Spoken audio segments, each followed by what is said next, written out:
Alright, so I'm only going to do one of these examples of an Atwood machine tonight. I want you to try the other two, and I'll put them in tomorrow night's video. So let's look at this. Example 1. Two blocks are connected by a string. Mass 1 equals 10 kilograms and mass 2 equals 5 kilograms. Find the acceleration of the system and the tension in the string.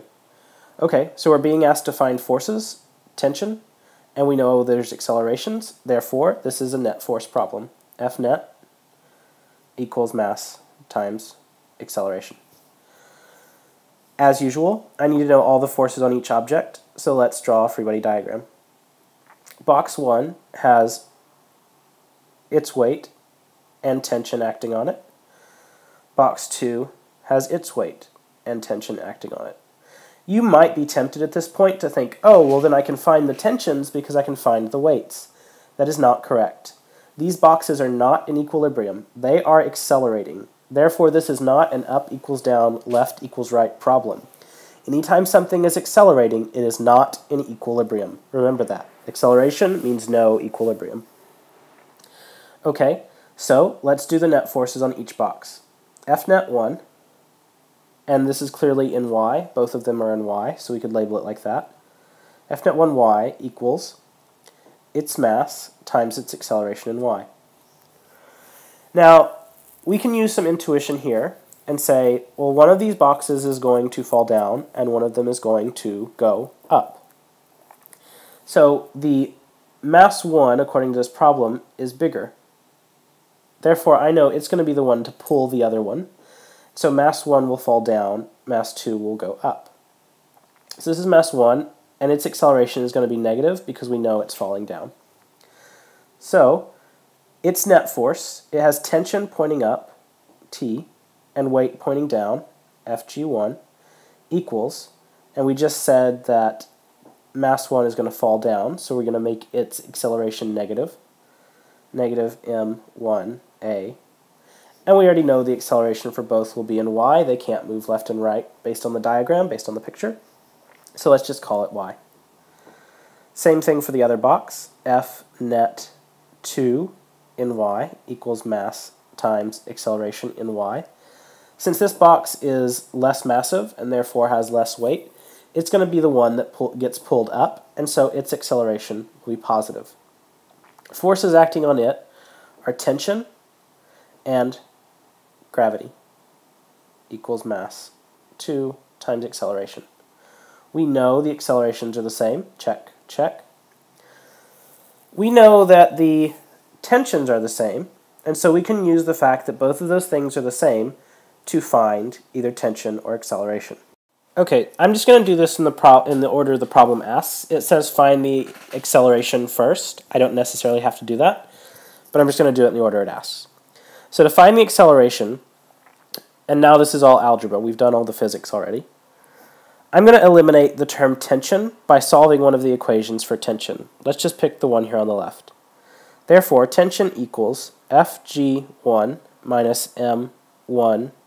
Now I'm going to take that tension and substitute it into the equation over here. Fg1 minus m1a, that should have been a minus sign, not an equal sign, goodness. There we go, got that erased. That, what I just wrote, is the tension, so just bringing that tension term down, Fg1 minus m1a minus Fg2 equals m2a. I know the masses and we know gravity, so let's go ahead and write the weights out as the mass times gravity. So this becomes mass 1 times gravity minus mass 1 times acceleration minus mass 1 times, mass 2, this is Fg2, so mass 2 times gravity equals mass 2 times acceleration. We're looking for the acceleration, so let's get all the acceleration terms by themselves. I'm going to add m1a to both sides. So I have m1g minus m2g equals m1a plus m2a. I need to keep going, so I'm going to clean this up on a new slide. Alright, here's where we were, things we know. T equals Fg1 minus m1a, and m1g minus m2g equals m1a plus m2a. I need to solve for a. So I'm going to factor out a over here, and I'll get a times m1 plus m2.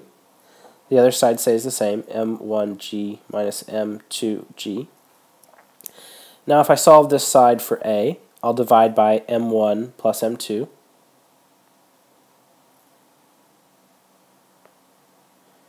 Leaving me with m1g minus m2g over m1 plus m2 equals the acceleration. Now I can plug in the numbers that I know from the previous part. Mass 1 was 10 kilograms, mass 2 was 5 kilograms, and I've written that up here, just brought over from the last slide. So let's sub in. 10 kilograms times 10 newtons per kilogram minus 5 kilograms times 10 newtons per kilogram over 10 kilograms plus 5 kilograms. Let's solve that out. You grab a calculator, do it. I'll do it too. Okay, let's look at what I got. This term over here on the top left is 100 newtons. The second one is 50 newtons, and down here is 15 kilograms. So 100 minus 50 is 50, divided by 15 is 3.33 meters per second squared. Now that we have that, we can solve for the tension right here. Tension is Fg1 minus M1A. I'm going to go ahead and do that on a new slide just to keep things from getting messy. Alright, here are the things I know from the last slide that are important. Tension is Fg1 minus M1A. M1 is 10 kilograms, A is 3.33 meters per second squared. So let's keep going. Tension, we can take Fg and write it as M1G minus M1A. Tension equals 10 kilograms times 10 newtons per kilogram minus 10 kilograms times 3.33 meters per second squared. Let's both grab calculators and do that real fast. 100 newtons over here for this term, 33.3 newtons over here for this term, leaving me with tension each equals 66.7 newtons. We found the tension, we found the acceleration. That was what the problem asked us for. I encourage you now to go back to the very beginning of this video, try the other two problems. I'll put the solutions in tomorrow night's video. So you got to scroll all the way back to the beginning and try the other two problems.